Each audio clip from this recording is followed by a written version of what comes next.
Hi everyone. ఈ వీడియోలో నేను CSSలో గ్రిడ్‌ని యూజ్ చేసి ఈ లేఅవుట్‌ని ఎలా క్రియేట్ చేయాలో ఎక్స్‌ప్లెయిన్ చేస్తున్నా. సో, దీంతో పాటు ఒక 2 ఎక్సర్‌సైజెస్ అనేవి ఇస్తున్నా. అవి మీరు ప్రాక్టీస్ చేయండి. ఇదొకటి, ఇదొకటి. సో, నేనైతే ఈ ఎగ్జాంపుల్‌ని చెప్తున్నా. మనకిక్కడ ఎన్ని పార్ట్స్ ఉన్నాయి? హెడర్ ఒక పార్టు, నావ్ బార్ ఒక పార్టు, కంటెంట్ ఒక పార్టు, అసైడ్, ఫూటరు.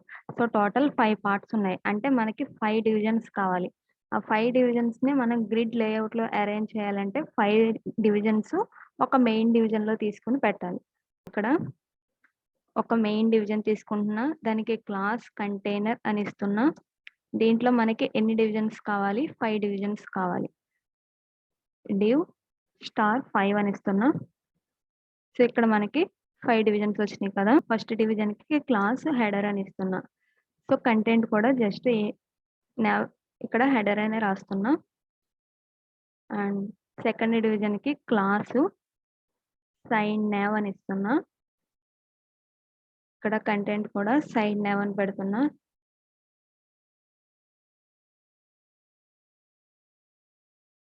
అండ్ థర్డ్ డివిజన్‌కి క్లాస్ మెయిన్ కంటెంట్.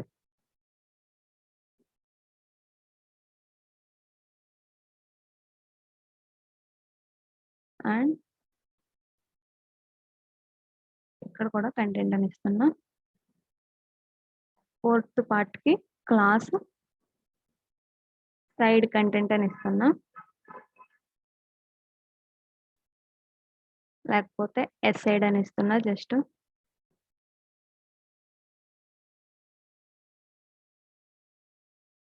తర్వాత ఫిఫ్త్ దానికి క్లాస్ ఫూటర్. అండ్ దీంట్లో టెక్స్ట్ కూడా ఫూటర్ అని ఇస్తున్నా.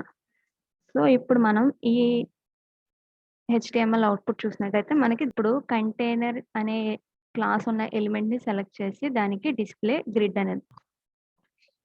సో, ఇప్పుడు కూడా మనకి సేమ్ అవుట్‌పుట్ అనేది వచ్చింది. ఎందుకనంటే జస్ట్ మనం డిస్‌ప్లే గ్రిడ్ అని ఇచ్చినంత మాత్రాన అక్కడ మనకి ఏ చేంజెస్ రావు. మనం ఆ గ్రిడ్‌లో ఎన్ని రోస్, ఎన్ని కాలమ్స్ కావాలి అని మనం చెప్పాలి. అది ఎలా చెప్పాలంటే grid template rows, grid template columns అనే ప్రాపర్టీస్‌ని యూజ్ చేసి. సో, ఇక్కడ మనం ఈ బాక్స్ చూసినట్టయితే మనకి క్లియర్‌గా ఏం కనిపిస్తుంది? 3 రోస్ అయితే ఉన్నాయి. First row, second row, third row. Columns ఎన్నున్నాయి అనంటే, ఫస్ట్ రోలో ఒక కాలమే ఉంది.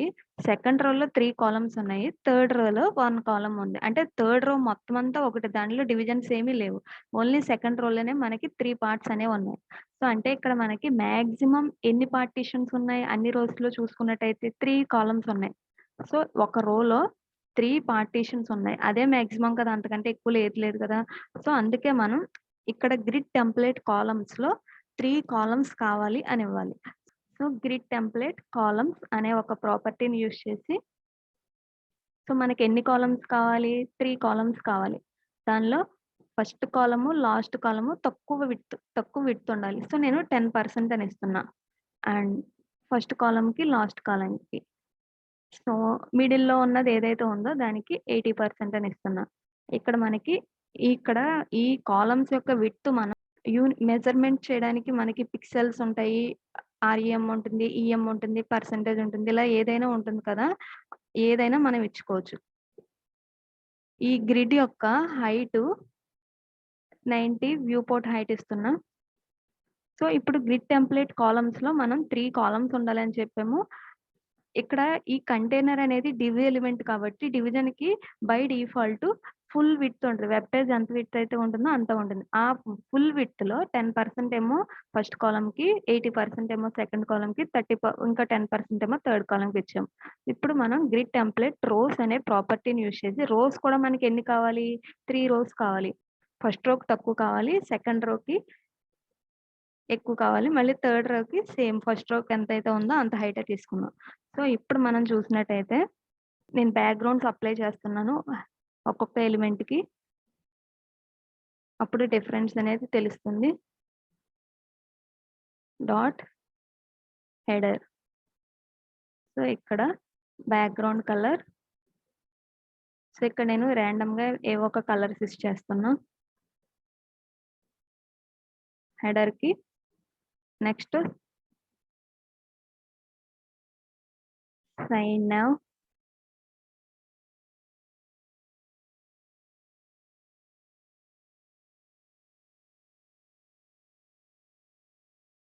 next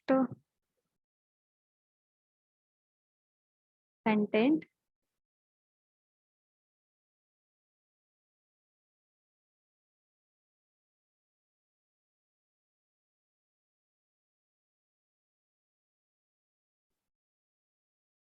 next essayed,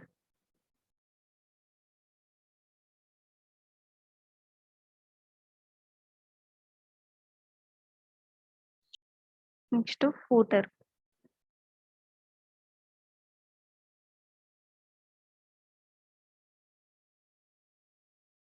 సో ఇప్పుడు మనం చూసినట్టయితే మనకి ఇలా వచ్చింది. ఎందుకు అనంటే బై డిఫాల్ట్ మనం గ్రిడ్‌లో ఇక్కడ మనం ఎన్ని రోస్, ఎన్ని కాలమ్స్ కావాలని చెప్పాము. 3 రోస్, 3 కాలమ్స్ కావాలని చెప్పాము.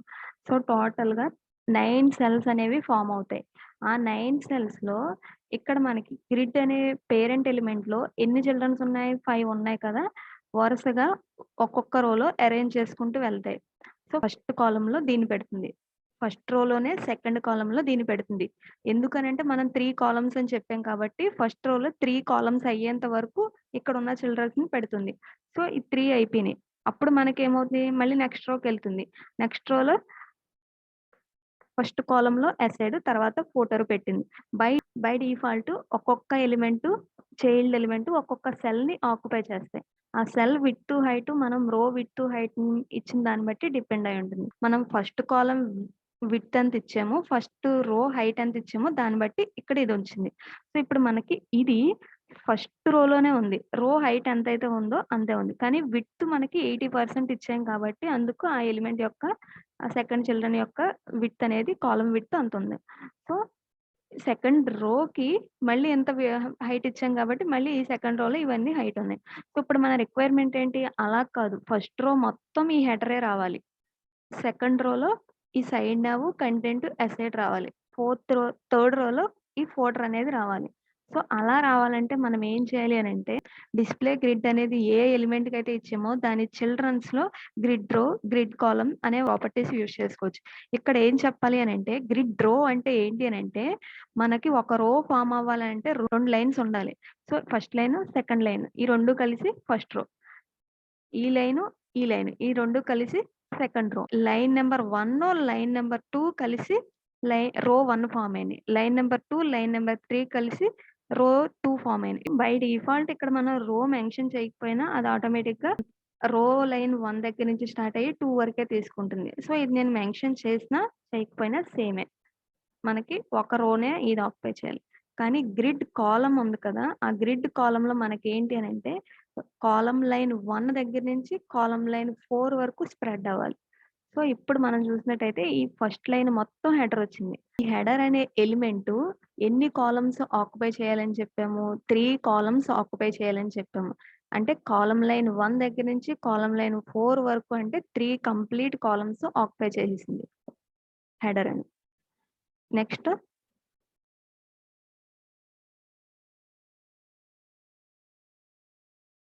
Side now, content, aside already ఇక్కడ మనకి డిస్ట్రిబ్యూట్ అయ్యే ఉన్నాయి. వాటి యొక్క పొజిషన్స్‌లో. ఒకవేళ మనకి ఇంకా క్లియర్‌గా కావాలి అనంటే ఇక్కడ మనకి సైడ్ నావ్ కూడా ఇక్కడ గ్రిడ్ రో, సైడ్ నావ్ గ్రిడ్ రో ఎక్కడి నుంచి 2 దగ్గర నుంచి 3 వరకు. అండ్ గ్రిడ్ కాలమ్ ఎక్కడి నుంచి కాలమ్ లైన్ ఎక్కడి నుంచి ఎక్కడి వరకు? Column line 1 and column line 2. So content అనేది ఈ పోర్షన్ కదా! ఈ పోర్షన్‌కి కాలమ్ లైన్ ఎంత? 2 and starting column line end ఎంత? 3. సో ఇక్కడ మనం ఇది ఇచ్చినా, ఇవ్వకపోయినా సేమ్ అదే విధంగా వర్క్ అవుతుంది. ఎందుకంటే ఆటోమేటిక్‌గా దాని తర్వాత ఉన్నవి అవే కాబట్టి. ఇక్కడ ఒక ఎలిమెంట్‌కి ఒక సెల్ ఆక్యుపై చేసేటప్పుడు మనం ఈ గ్రిడ్ రో, గ్రిడ్ కాలమ్ అనే ప్రాపర్టీస్ మెన్షన్ చేయనవసరం లేదు. మోర్ దెన్ 1 రో కానీ, మోర్ దెన్ 1 కాలమ్ కానీ ఆక్యుపై చేయాలి అని అనుకుంటే అప్పుడు మనం చెప్పాలి. సో అంటే ఇక్కడ కంటెంట్ ఎసైడ్, సైడ్ నావ్‌కి మనం ఇవ్వకపోయినా అది ఆటోమేటిక్‌గా ఒక రో, ఒక కాలమ్‌లోనే డిస్ట్రిబ్యూట్ అయింది. సో ఇప్పుడు మనకి ఫూటర్‌కి చెప్పాలి. ఈ ఫూటర్‌కి ఆల్రెడీ ఈ ఫూటర్ అనేది ఒక రోలోనే ఉంది. ఆ రోలో ఒక కాలమ్ పోర్షనే ఆక్యుపై అయింది. ఈ రిమైనింగ్ పోర్షన్ కూడా ఆక్యుపై అవ్వాలి. అంటే ఇక్కడ కూడా మనం ఏమి ఇవ్వాలి అనంటే గ్రిడ్ కాలమ్ అనే ఒక ప్రాపర్టీ తీసుకొని దాంట్లో ఫస్ట్ కాలమ్ లైన్ కానించి ఫోర్త్ కాలమ్ లైన్ వరకు స్ప్రెడ్ అవ్వాలి అని ఇవ్వాలి. సో ఇప్పుడు మనకి ఏమైంది ఫూటర్ కూడా ఇక్కడికి స్ప్రెడ్ అయింది.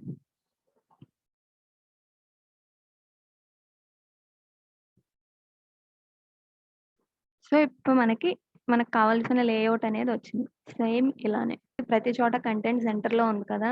సేమ్ అదే విధంగా మనకి ప్రతి గ్రిడ్ సెల్ లోపల కంటెంట్ మిడిల్‌లోకి రావాలంటే మనం ఏం చేయాలి అనంటే ఇప్పుడు కంటైనర్ ట్యాగ్ లోపల ఒక్కొక్క డివిజన్ ఉంది కదా! ఆ డివిజన్స్ అన్నిటిల్లోనూ ఒక కామన్ స్టైల్ అప్లై చేస్తున్నా. ఏంటి అనంటే డిస్‌ప్లే, ఫ్లెక్స్ మనకి ఒక బాక్స్ లోపల కంటెంట్ సెంటర్‌లోకి రావాలి అనంటే బెస్ట్ వే ఏంటి అనంటే ఆ బాక్స్‌కి display flex, justify content center, align items center అనిస్తే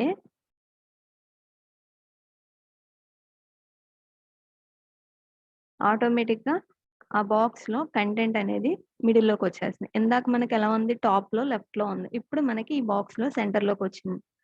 so ఇక్కడ ఫాంట్ సైజ్ కూడా సమ్ ఇంక్రీజ్ చేస్తున్నా.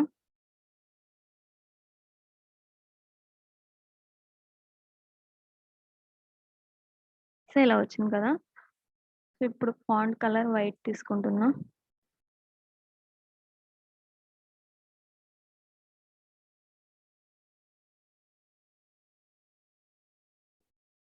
సో ఇప్పుడు నేను ఎగ్జాంపుల్‌లో చూపించినప్పుడు లైట్ బ్లూ కలర్ బ్యాక్‌గ్రౌండ్ ఇచ్చానుగా సేమ్ అదే ఇస్తున్నా ఇప్పుడు కూడా అన్నిటికి.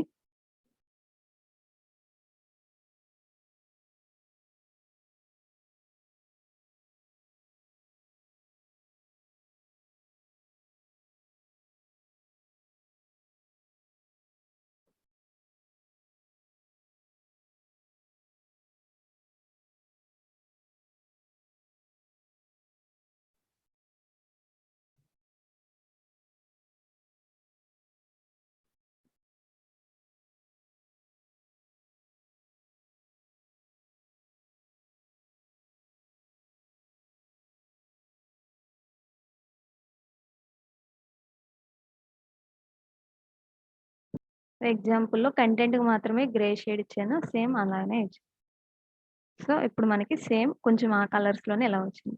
సో ఇది మనం ఒక గ్రిడ్ లేఅవుట్‌ని క్రియేట్ చేయడం. సో మన వెబ్ పేజ్‌లో ఫస్ట్ మనం డిసైడ్ అవ్వాలి. ఏ పోర్షన్ అనేది ఎక్కడ ఉండాలో డిసైడ్ అయ్యాక మనకు దాన్ని బట్టి ఎన్ని రోస్ ఉండాలి, ఎన్ని కాలమ్స్ ఉండాలి అని తెలుస్తుంది. దాన్ని బట్టి పొజిషన్ అనేది మనం సెట్ చేసుకోవాలి. సో ఈ 2 లేఅవుట్స్ ప్రాక్టీస్ చేయండి. Thank you for watching.